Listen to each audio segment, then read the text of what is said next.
Ayan mga idol, magprito tayo ng 4 na pirasong gigil mga idol. Nalagyan natin ng gulay yan mga idol, alugbati. Ayan, masarap yan mga idol. Yung iba niyan mga idol, ano natin, yung paksiw.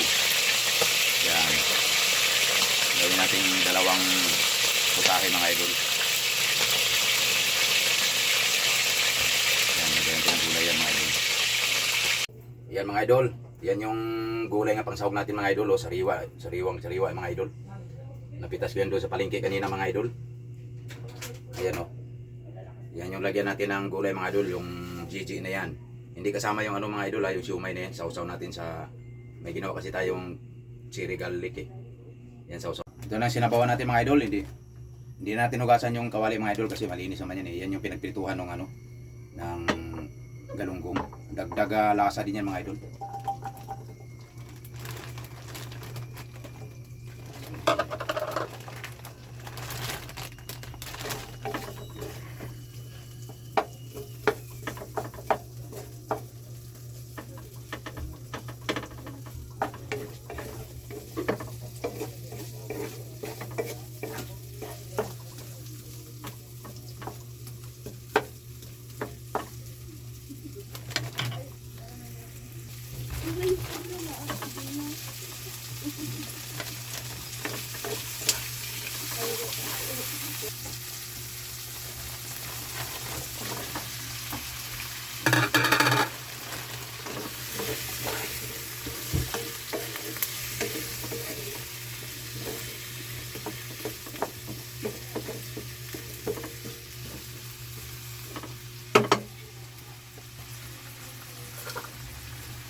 Lagyan natin ng ano mga idol, patis, konti, tapos asin.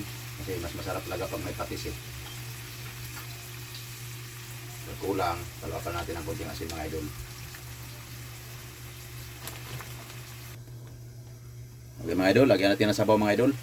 Konti lang ilagyan natin sabaw nito mga idol. Huwag natin dagdamihan dahil para malasa pa.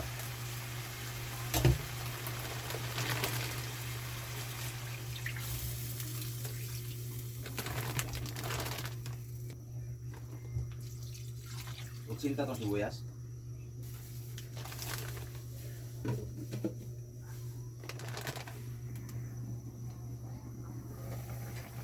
So, check natin mga idol kung okay na ba yung lasa nito. Pag hindi, dagdagan natin ng kalating magic sarap.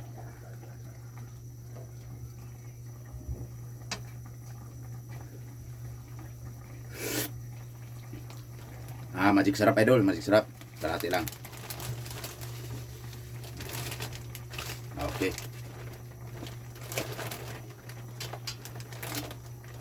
Ayan, lagyan natin yung okra mga idol at saka yung kwan, yung siling haba.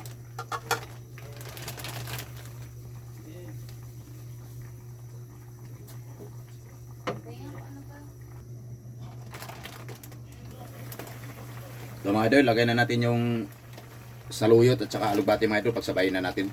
Parehas lang naman yung madaling maano eh.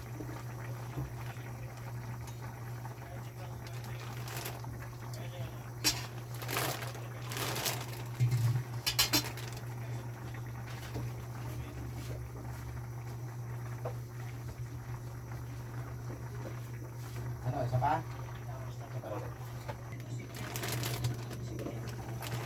Ayan, check natin mga idol. Okay na siguro to. Ayan. Thank you for watching mga idol. Ayan, ito na yung gulay natin mga idol.